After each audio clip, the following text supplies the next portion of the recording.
যে রজকিনী প্রত্যেকদিন নদীতে কাপড় পরিষ্কার করতে যেত, আর এদিকে চণ্ডীদাস কি করেছিল, ছিপ পেতে বসেছিল না।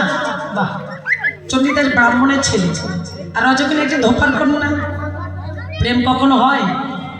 কিন্তু প্রেম করেছিল কেন? পাত্র ভালো ছিল তার। আর আমাদের পাত্রগুলো তো ছিদ্র হয়ে গেছে।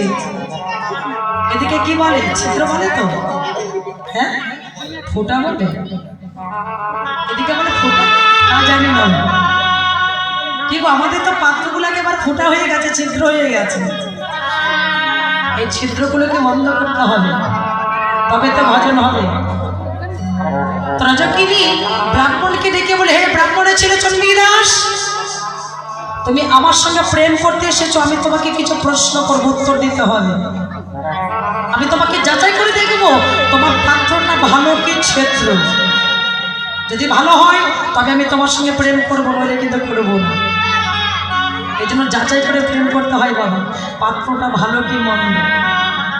বাসলি আসিয়া চাপর মরে দ্বিজচণ্ডী দাসী কয়, সহজ ভজন করহ এখন ইহা ছাড়া কিছু নয়। রজক ঝিয়ারি কৃষ্ণ স্বরূপে সাধন ভক্তি যার, তুমি যাহা বলো আমি শুনি না, চৌ থাকিতে ভজ। চণ্ডীদাস, তুমি কি 64 ভজন জানো? তাহলে কেন এসেছো?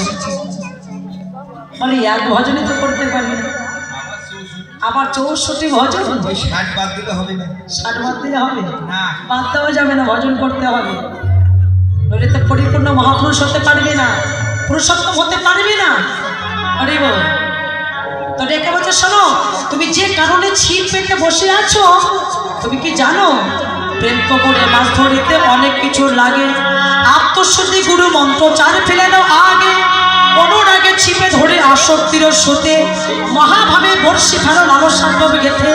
এখন ইষ্টা ভাত না পানে থাকো নিরিগে দিয়া, অনুরাগে মৎস্য এসে ঠোক দিবে আসিয়া। মৎস্য ধরা তোমার যদি থাকে কোনো মতি, তাহলে তোমার শিক্ষা হবে সেই পরকিয়া রতি। পরকিয়া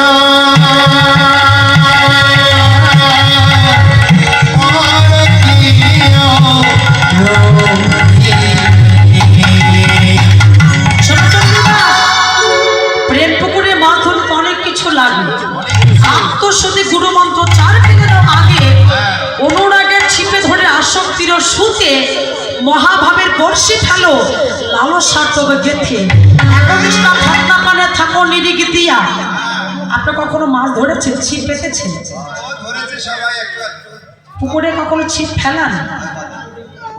বাহ, মাছ ধরতে পেয়েছেন, ধরেছিলেন মাছ। হরি বল, লক্ষ্যটা কোন দিকে থাকতে হবে?